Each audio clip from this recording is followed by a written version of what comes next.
at your impressive list of past events, and as I was preparing this talk, I got a little intimidated. I thought, there's really nothing I'm going to be able to tell this group that you don't already know. But what I'm going to try to share with you today is my perspective on library publishing. Having come to library publishing very recently, I've only been at the Library of Congress for a little over a year, and having spent most of my career on the more traditional side of publishing in 16 years in the university press publishing land, and before that in trade publishing. So when I was at Hopkins, I was in a good position because Hopkins is also home to Project Muse. We launched Project Muse ebooks during the time I was there. We have a robust journals program. And because the press is so large and multifaceted and so connected to the library community, I was in a good position to observe the emergence of what we now think of as library publishing while I was there. And when I joined the Library of Congress, I said, okay, now I'm coming from the publishing side into the library publishing side, so I really ought to understand this whole world a little bit better than I've understood it. And I made a concerted effort to do that. So what I want to do now is offer you really a ridiculously reductive summary of how library publishing has emerged over the past 10, 15 years. If you need to throw stuff at me because you already know this, please feel free. If you want to chime in and correct anything, please do.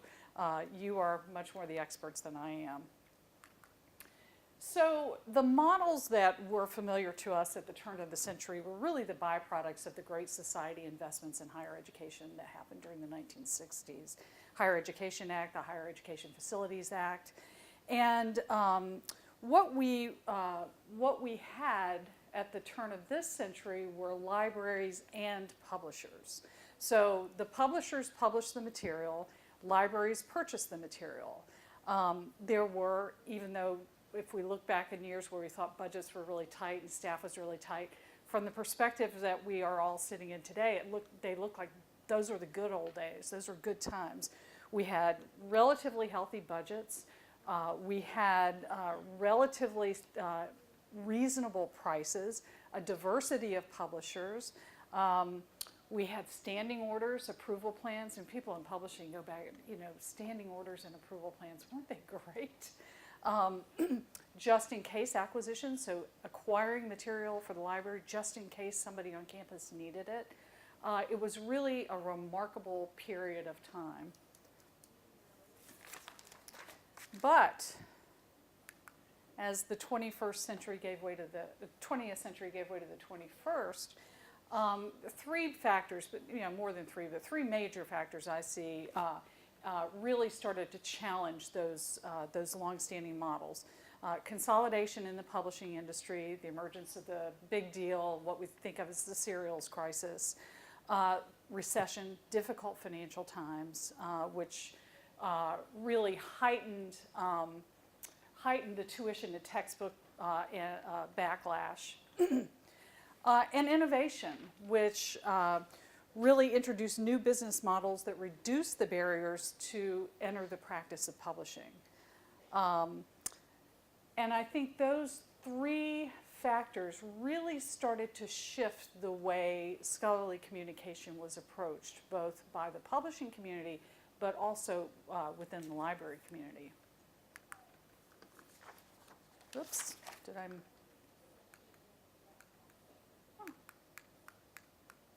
Wow, I lost a slide. Anyway, I'll just talk this one through. So instead of libraries and publishers, we started to see libraries becoming publishers, libraries as publishers. So what I think is remarkable about this is that in spite of budget cuts, in spite of a difficult recession, in spite of huge staff reductions, enormous pressures within the library communities, libraries, academic librarians have demonstrated remarkable creativity and resilience in finding solutions to scholarly communications needs on campus that have not been met by traditional publishers. And it would be ridiculous not to commend the library community for taking such an outstanding leadership role in this space. It really has been remarkable. I did a little research trying to point to the emergence of library publishing as a thing, right? and found an IMLS funded report that was published in 2012, Library Publishing Services Strategies for Success, that was based on research conducted in 2010, and it really pointed to the emergence of library publishing really beginning to start in around 2005. And of course, you can't ever pinpoint these things exactly, but sort of that period is when really things started to take shape. The Journal of Librarianship and Scholarly Communications was launched in 2012, and then the Library Publishing Forum had its inaugural meeting in 2014. So really, library publishing in the way we think of it now is a fairly recent phenomenon. Okay. All right. So now we've got a really robust community of library publishers, a nonprofit association that convenes annually to discuss best practices, share war stories and tips, and the emergence of sort of defining characteristics that distinguish library publishers from what I tend to call traditional publishers. And you can see some of those here. And I'm just going to read a couple of lines from the Library Publishing Coalition's definitions of library publishers. LPC defines library publishing as the set of activities led by college and university libraries to support the creation, dissemination, and curation of scholarly, creative, and/or educational works. This field is distinguished from other publishing fields by a preference for open access dissemination, as well as a willingness to embrace informal and experimental forms of scholarly communications, and to challenge the status quo. Has that been your experience, more or less? No? Okay. All right, so what are libraries publishing in this space? And this is not meant to be a comprehensive list, but really from this sort of Library Publishing Forum definition. It's easy for, again, traditional publishers, and that's the field that I come from. I'll be honest, we've been a little threatened by library publishing. It's been, we've been challenged on prices, we've been challenged on formats, we've been challenged on speed to publication, and the library publishing community is really demonstrating incredible innovation in this space. Speed, doing with bare bones staff, really engaging with the communities they serve to meet needs that aren't being met elsewhere. And it's just a remarkable development in the field of scholarly communication, because you're seeing student journals being published, a lot of digital publishing, a lot of multimedia publishing. And what this field is doing is not simply taking the sort of the chaff that was left behind by traditional publishers and finding a home for it, but really enriching the field of scholarly communication and transforming it. And I think that's very significant. And when I just mentioned a couple of different programs that are happening, one at Syracuse University, it's called SURFACE, which stands for the Syracuse University Research Facility and Collaborative Environment. It's a full-text multimedia online database that provides scholarly, professional, scientific, and creative output produced at Syracuse University, specifically through electronic journals, digitized books, dissertations, and department newsletters. And then University of Kentucky Libraries has an institutional repository called UK, or U-Knowledge, U capital K Knowledge, that provides publishing services to broadly disseminate scholarship created or sponsored by the UK community. So again, it's very much centered around the activities of campus. University and commercial publishers publish work of scholars from all over the place. So U-Knowledge offers a flexible platform for publishing a variety of scholarly content, including books, journals, conference proceedings, research technical reports, working papers, electronic theses, and dissertations. So really a lot of, and that's just two. There are probably at least 150 different, I was doing a little research about this last night from the Library Publishing Forum, and they pinpointed about 155 library publishing operations in their directory. I'm sure it's difficult to count and establish. So now I just want to pause for a moment of cognitive dissonance, because how does the Library of Congress's publishing program fit with this emergent model of library publishing? And the answer is not at all, really, or at this point, not very well. So a lot of this really speaks to the fact that the Library of Congress is very different in many ways from what we would think of as a traditional library. We're not really a traditional academic library. We are not really a traditional public library, even though we are open to the public. We are a congressional library. We have a dedicated team of PhD level subject experts who serve the research needs of Congress. We are not a university. We don't have students or faculty, but we do have the John W. Kluge Center, which is a residential fellowship program for PhD scholars. And the library is home to the largest and most comprehensive collection of U.S. PhD dissertations. We are a national and international library. We have materials in 470 languages. We are home to the Copyright Office. We are home to the National Library Service for the Blind and Physically Handicapped, which provides books and serials in Braille and other digital forms to make them accessible.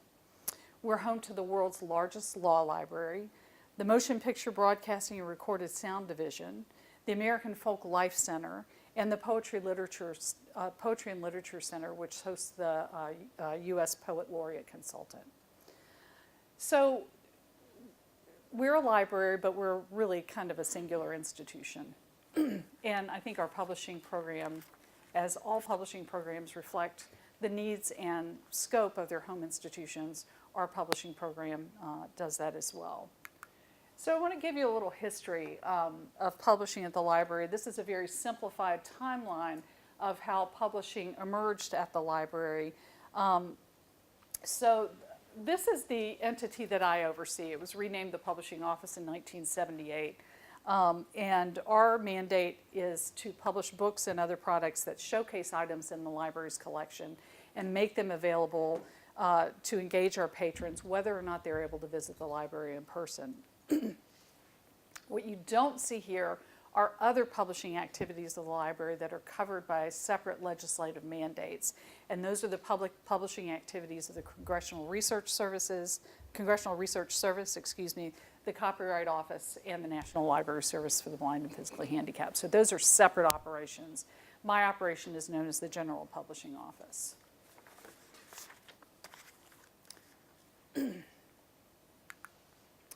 So for years, publishing at the library focused on collection-based materials.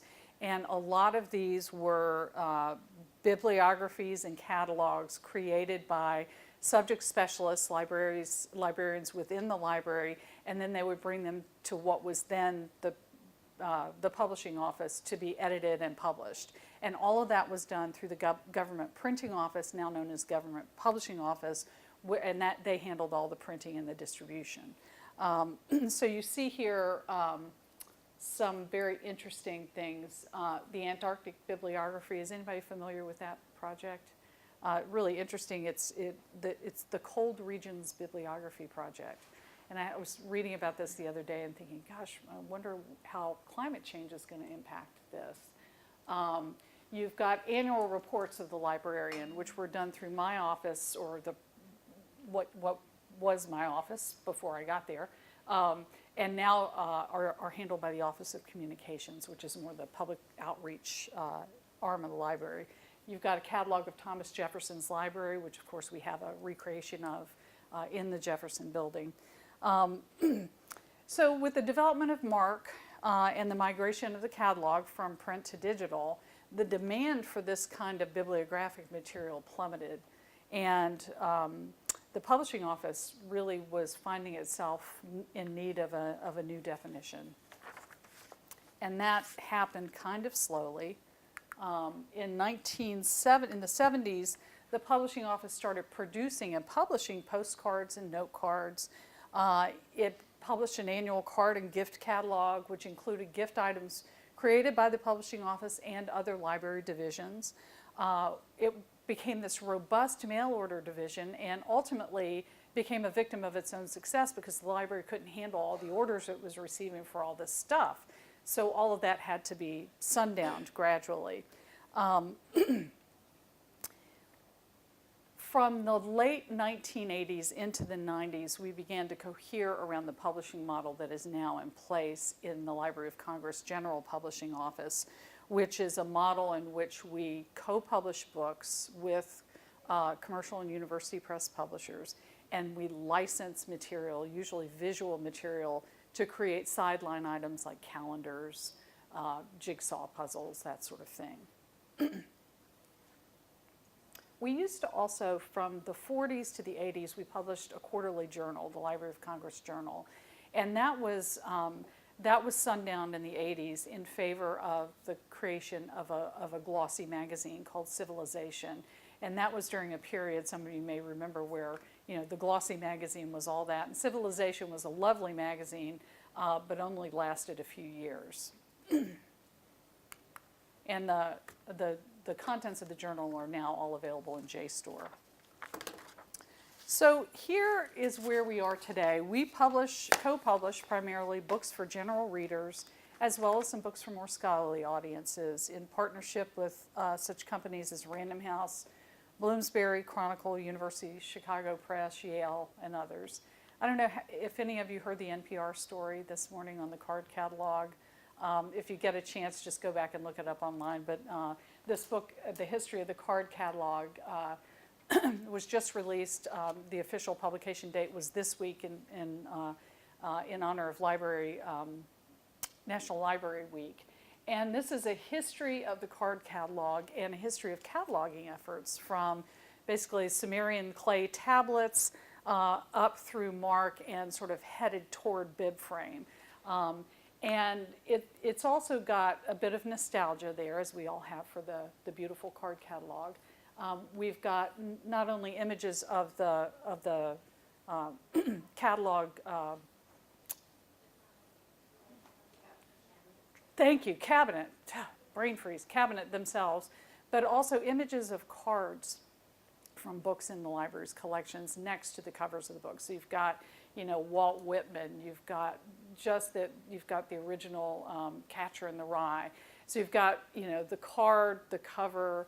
It's just absolutely a gorgeous book. So I think anybody in the library community has their holiday shopping covered now for the next 5 or 10 years.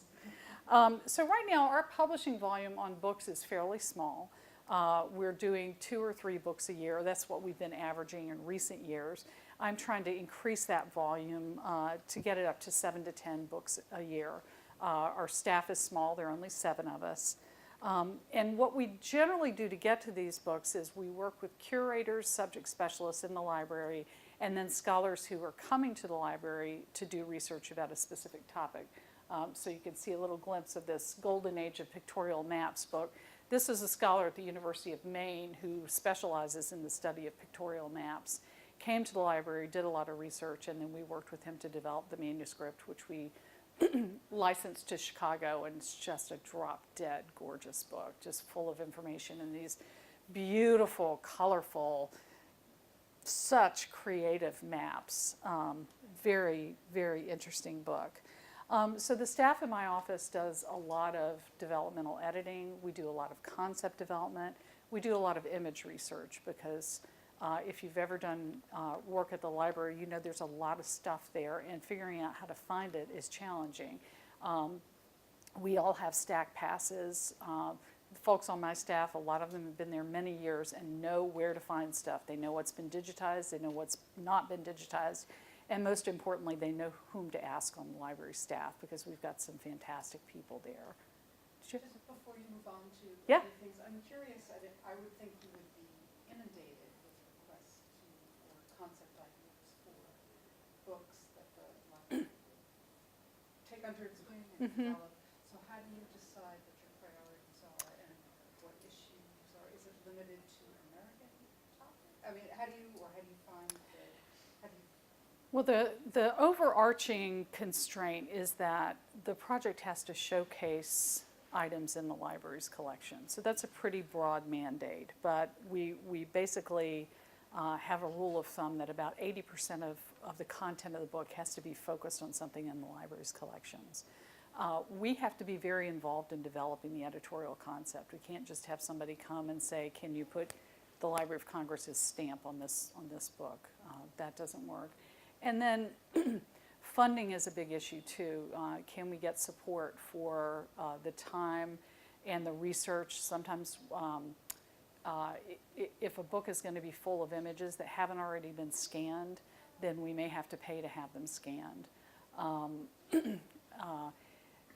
Sometimes the co-publishers will need support. A lot of, the more scholarly books may not sell as well. So funding is a big issue. Finding a co-publisher is an issue. Sometimes we have a wonderful topic that we'd like to pursue and we shop it around to various co-publishers and nobody bites. So, depending on the topic and the market and, all the usual constraints that publishers consider when they're trying to decide whether to engage with a project or not. And sometimes, really worthy projects we can't find a co-publisher. So one of the things I'm interested in doing is reinvesting in the capacity to do more direct publishing from the library itself, probably mostly in digital format, so that we don't lose those projects that we can't identify a co-publisher So for. is it a scholar that makes the case to you that we should really do something on this, or do you, through different channels and contact with people, say, wouldn't it be great to? A little bit of both. A little bit of both. There are a couple of things that may factor in. A big one is exhibitions. So we knew a few years ago that we were coming up on the centennial of the U.S. entry into World War I, and so Peggy Wagner, who's been on the staff of the publishing office for well over 30 years now and has written several books, proposed a book on the history of U.S. involvement in World War I, developed a proposal, shopped it to Bloomsbury, and also started convening interest around the library for the development of an exhibition commemorating this period.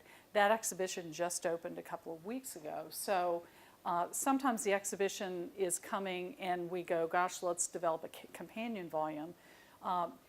Over the years, there have been more exhibition catalogs, not quite a catalog raisonné, but somewhere in between a catalog raisonné and a companion volume. We're leaning much more heavily to the companion volume since it's a little less academic than a catalog raisonné that would accompany, say, an art exhibition. So exhibitions would be one big thing. Another would be, let's say we acquire a new collection, or one of the curators is working in a collection, and they'll come to us and say, hey, this is what I'm working on, what do you think? But we do also develop our own ideas and try to spot items that would be, interesting or of particular interest to the general public. So let's say that someone has an idea and almost a book is written, and this book is related mostly to an event or something that's currently happening now and nowadays, and it's written in a different language. And if we don't make the hit and publish it now, really this will be like late for the event that I'm covering or something like this. So for example, and it's a very personal thing, but I have something almost written about the French election and the racism in France under different political contexts, right? It's written in French, right? And usually when I write, I publish in English, French, and Arabic. But when I write something in French, usually I publish it in France because I have more audience there. Right. So, but something like this, would you be interested in? Like, it's different language, different event. It's politically more like it's very influential and it's very important to understand because France has a lot to do with the European Union, and other reflection, upon the area. So, and with the immigration, laws, that have been impacted by the French immigrants. It has to do with a lot. So something like this would fit into your Probably not, because it would need to tie really directly into library collections. You know, is there a specific collection of manuscripts or rare books that, you know, this would highlight? And I can't immediately see that kind of connection. I think you'd probably be better pitching it to a university press or a commercial publisher if you haven't already done that. And how about the digital exhibits? I'm working on a digital, but this is in English, okay? Uh-huh. So, because I read that you're doing something like, you know, you're encompassing or sponsoring kind of digital publishing as well, Sponsoring digital publishing? kind of integrating in the shell. Well, we are integrating digital exhibition. We are basically, anytime we do an exhibition, we are taking images that have been digitized related to that topic and making a digital exhibition of it.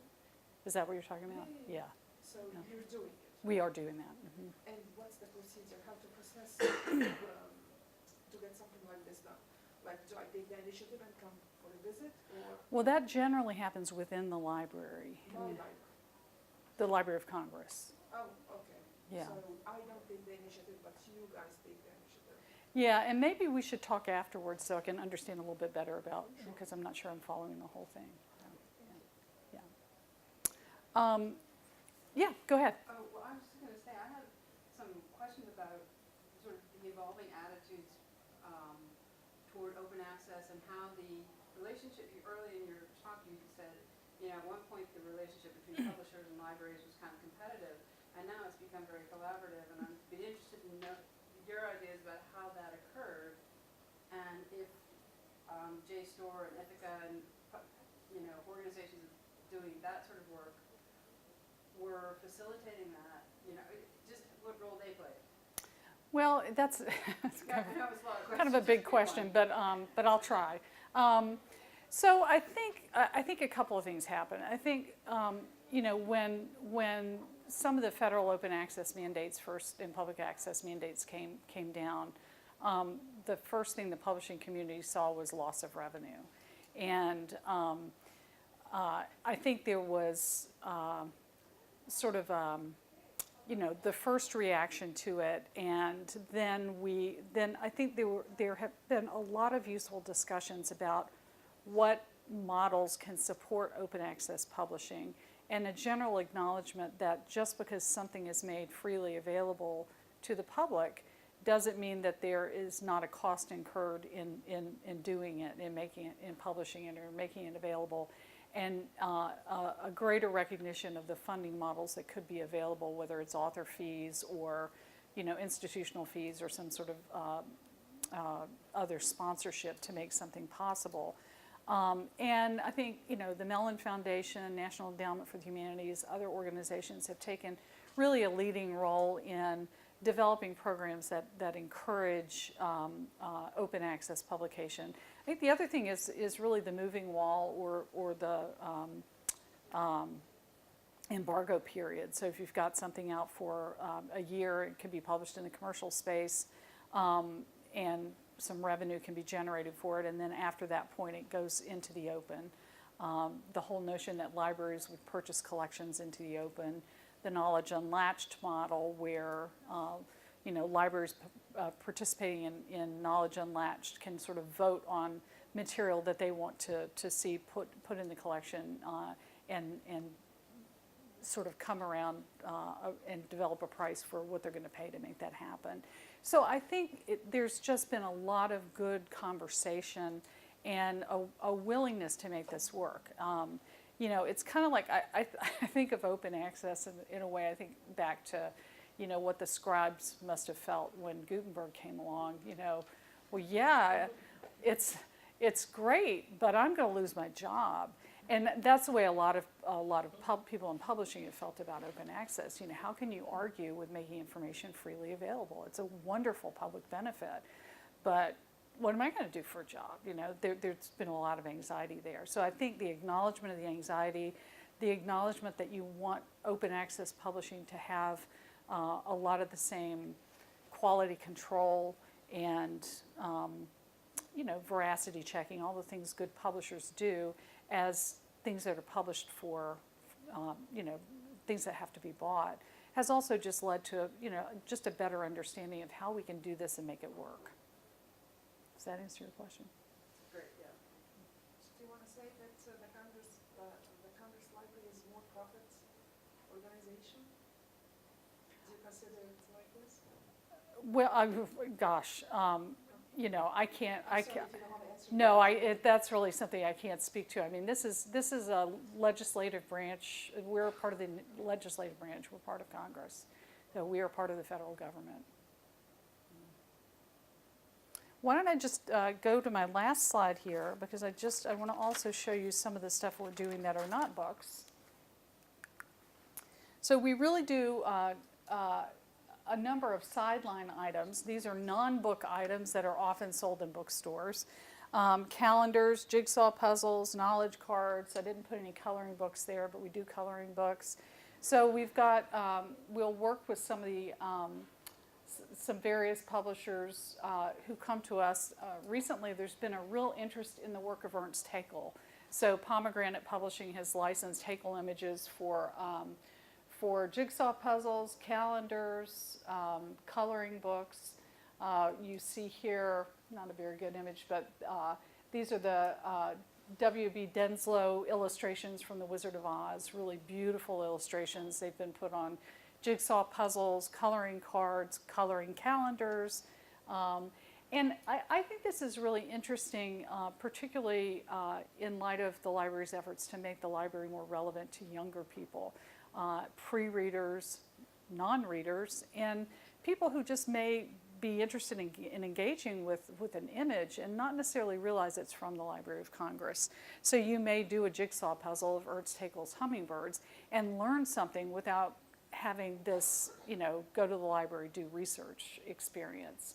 So I think this is a really important aspect of what we do. And talk a little bit about what's next in our office. We are definitely pursuing a line of children's books. We don't really have a lot for children right now. So we're currently brainstorming about the best way to use a book to engage a child with the notion of visiting the Library of Congress. We are exploring the development of an ebook publishing project that would allow us to publish as ebooks material created by various library divisions like educational outreach, like the law library, as well as items that have been digitized from the library's collections and are in the public domain. A lot of that material is currently up in Internet Archive, HathiTrust, but it's not necessarily portable, downloadable in an ebook reading experience that is comparable to what you get in the commercial sector. So we're exploring that. And I'm interested in seeing those books be portable, discoverable, and accessible. So as we are home to the National Library for the Blind and Physically Handicapped, as you create ebooks in EPUB, you've got a lot of metadata and encoding built into the EPUB format that works pretty seamlessly with assistive technologies and makes those books more accessible. I want to take that the next step and add image descriptions where we can and alt text where we can, so that if there's an image in a particular book, it can be described to a non-sighted reader. And that, I think, is really exciting. We used to do a fair amount of facsimile publishing, and that market has waxed and waned and seems to be on the wax again. So we're interested in exploring doing some more facsimile publishing. The Library of Congress Journal, we've talked a lot about, should we bring that back? And what format would we bring it? Probably digital. Would it be a quarterly scholarly journal, or would it be something a little bit less structured? We're having a lot of conversations about that now. We're talking with the Kluge Center about developing more dynamic short form content. And I'm very interested in what the library publishing community has done in terms of engaging or using tools like bPress and Open Journal systems and other systems like that to really do much more turnkey publishing that can be done more quickly than we do in the sort of traditional model of, manuscript, composition, printing, and then post-production ebook. So all of that is very interesting to me. The great thing is, as you well know, we've got an immense amount of material to work with, a lot of good energy at the library, amazing staff, and the staff there is just phenomenal, just so committed to what they do, so engaged with the research, with the collection materials, really dedicated to that aspect of public service. So there's a lot of good stuff we can do. And that's what we're up to. You know, happy to answer some more questions if you like. Thank you. Sure. Yes. I think it's extremely helpful for you to have started this presentation with a bit of historic background. I'm going to suggest we might even take that history back further. Mm-hmm.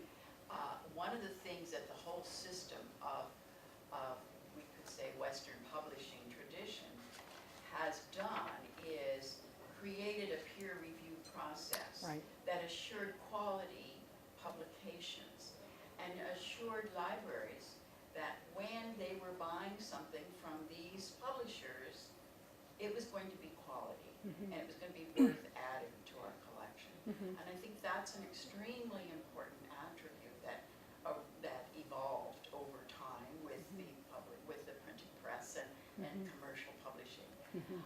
And we saw the opposite of that in many other countries that didn't have the system of publishing, where it was the scholars and the universities themselves who published almost vanity press, and we were never assured of the quality that was coming out of that. So that's an important aspect, I think, to remember in the whole history of academic publishing. Then we enter into when academic publishing became so expensive. And that's when the faculty, the scholars themselves said, hey, we're giving away our intellectual property. Right. And then it became intellectual property versus the dollar. Absolutely. And that's driving many of the changes we've seen now. Absolutely. And those are both items that we talk about a lot in the university press community. I'm on the board of the Association of American University Presses, and a couple of us presented at the most recent Library Publishing Forum in Baltimore on peer review and different models of peer review. There's a lot of conversation about open peer review. University presses tend to do single-blind peer review. Some of the more commercial journals tend to do double-blind peer review, but now there's more open peer review. There's pre-publication peer review that is becoming more transparent. So there are a lot of interesting models out there.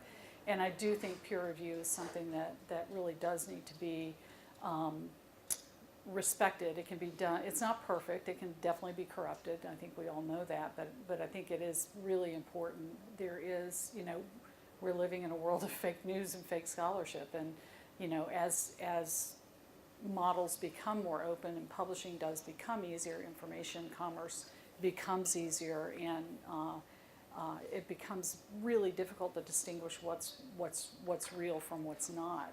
And I think peer review plays an important role in that. Yes. This is more of a comment than a question, so I apologize because it's really obnoxious. But I just was thinking about a lot of this relates to scholarship and the work of scholars, and I come from the legal education world, and one of the things that legal education is doing is really responding to the textbook price crisis. And so I actually worked on an interactive textbook with one of our professors who she traditionally, although electronically, published it twice before with two different publishers, and we actually brought it in-house to the library last year, 2 years ago.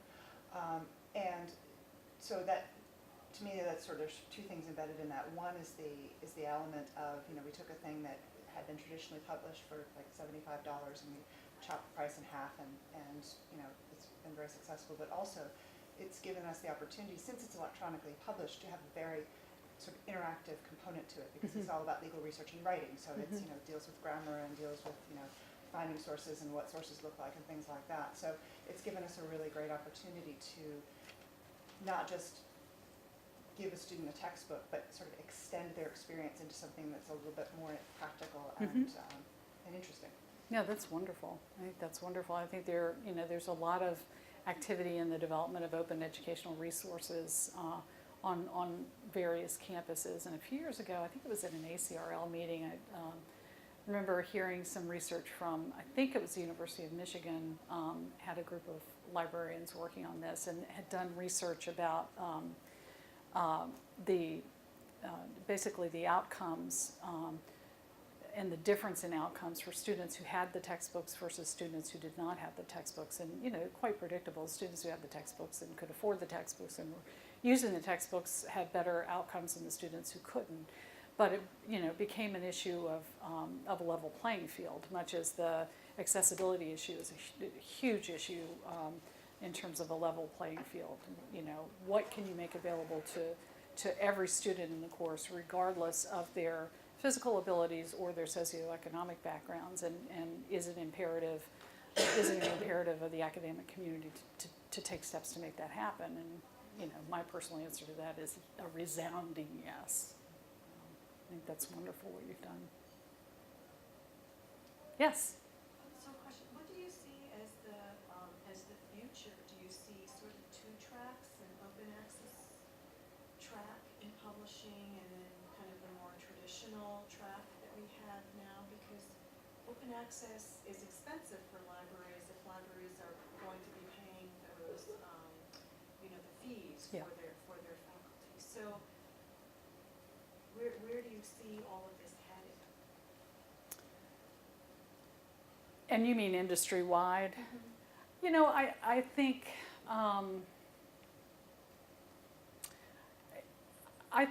you're going to see continued merging of what university presses and libraries are doing. I think you'll see more university presses reporting to libraries, and that's been happening more and more. I honestly think, you know, again, I go back to that Great Society model where libraries had enough money to purchase, you know, foundational research, and it was very much the culture and the mandate that the library would do that. And so libraries had a lot of material that emblemized great scholarship, but may not have been used very much. And so now the more usage-based, you know, model is sort of, you know, you should only get what your students or your campus is going to use. What worries me is that how will foundational scholarship be published, and how will it be supported? And what I come down to is it was never really a market-driven model. It was sort of an indirect subsidy because the library had the money to pay for this, and that made possible this whole ecosystem of publishing foundational scholarship. And I don't know what's going to replace that unless it's more of a philanthropic grant-based model. But, and I don't know if I'm answering your question as much as getting on my personal soapbox about this issue, but I think we're going to have to go out and get external support to do this kind of work. I don't know. What do you see? I don't know, I sort of see it's, you know, we had a speaker, I think maybe it was earlier this year, or it was maybe even last year, who came to talk about open access, and his talk was that, you know, open access is not viable.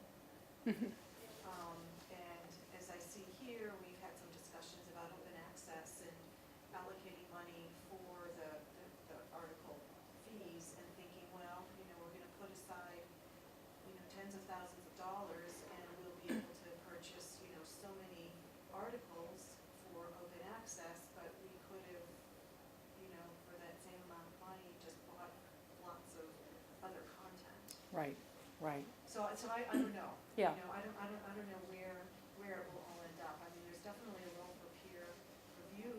Mm-hmm. Like the question about quality, I think, is critical. Quality and authoritative sort of information, and it's especially who could have predicted that all of this false news, you know, would be so much part of what people are relying on for their information. Mm-hmm. Mm-hmm.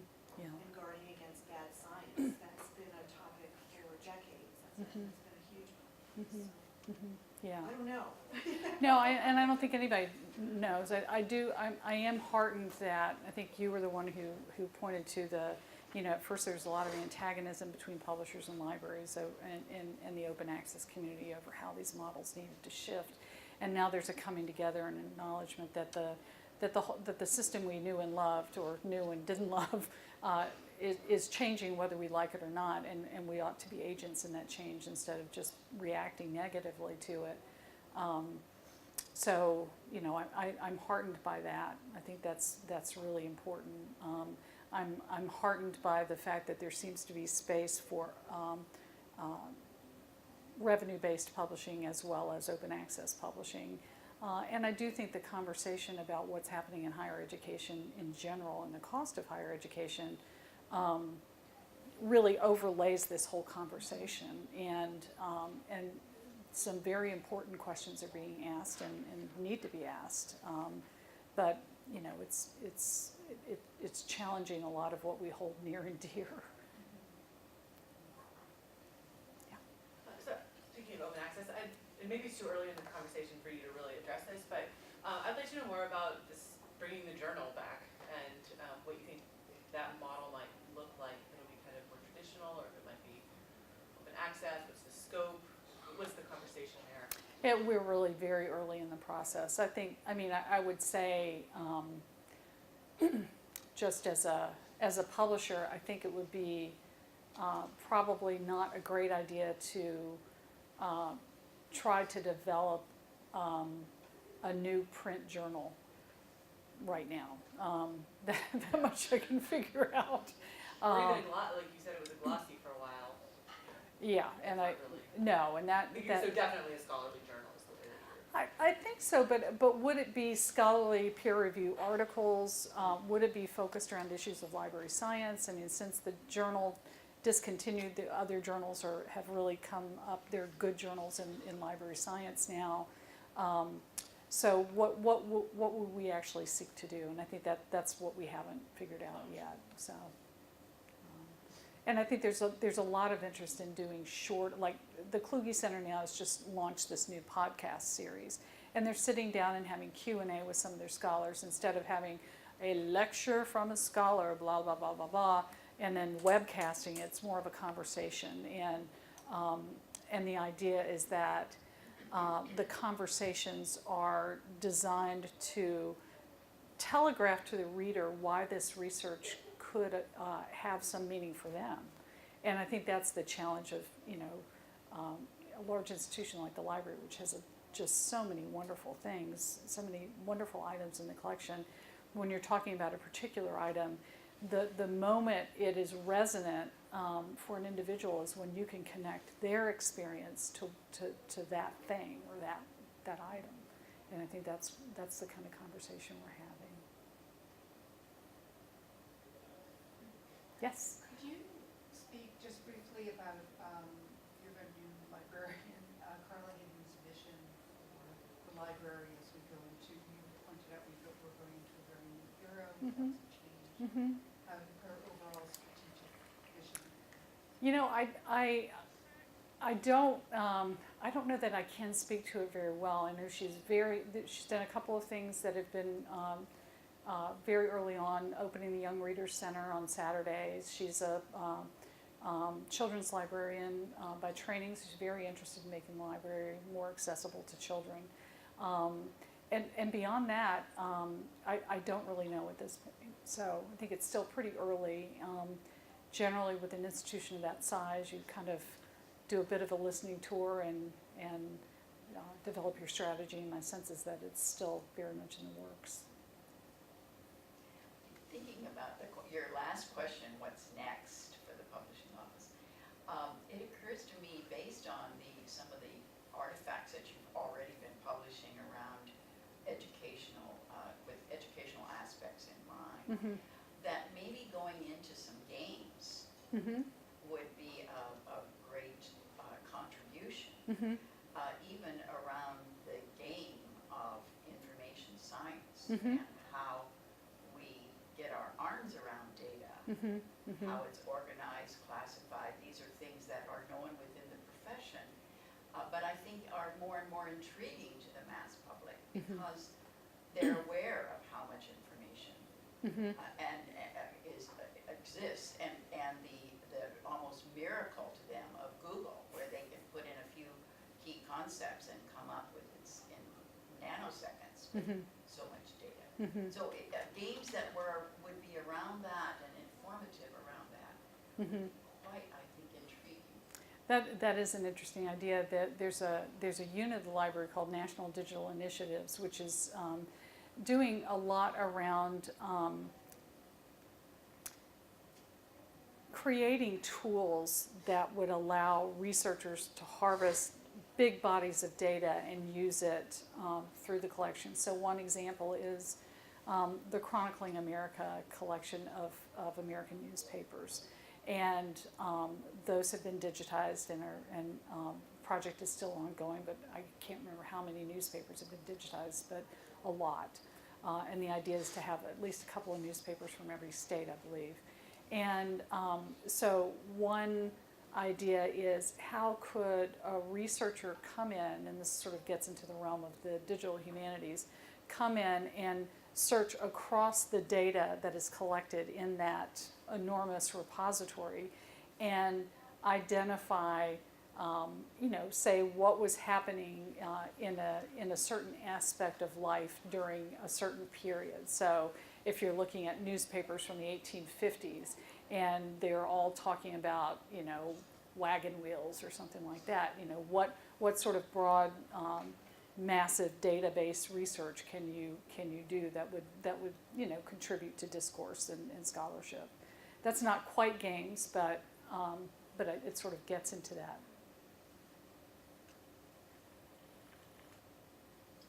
I was just thinking the other direction of that is the rare book, because that is a unique object that not everyone can come in and handle. They can't Right. get on a plane, and even if they could get on a plane and come to the library, they still might not be permitted to handle it because it's a conservation issue. But through digital, the miracle of digital tools and technologies, everyone can have access to those rare books, or aspects of those rare books. Scholars can work on them. Absolutely. So I think those are, it like highlights the contrast. It's the same problems, but they're sharpened in the case of the rare book. And the library's done an immense amount of work on digitization. I mean, hundreds of thousands of items have been, well, probably more than that, have been digitized, but including books, digitized from the collections, including some of the rare books. And one of my favorite things to do when I have a minute is to go to read.gov and look at some of the classic children's books that have been digitized, because you've got Denslow's The Three Bears and The Wizard of Oz and Alice in Wonderland. You've got the Slant book, Peter Newell's Slant book. I don't know if you know that, or in the Rocket book that has a hole in it. They're beautiful. They're just absolutely beautiful, and they're right there. And then there are other rare books that have been digitized as well that you can find on the site. So there's a lot of good stuff there. I think part of our challenge is, creating portals for people to find it easily. So we're going to conclude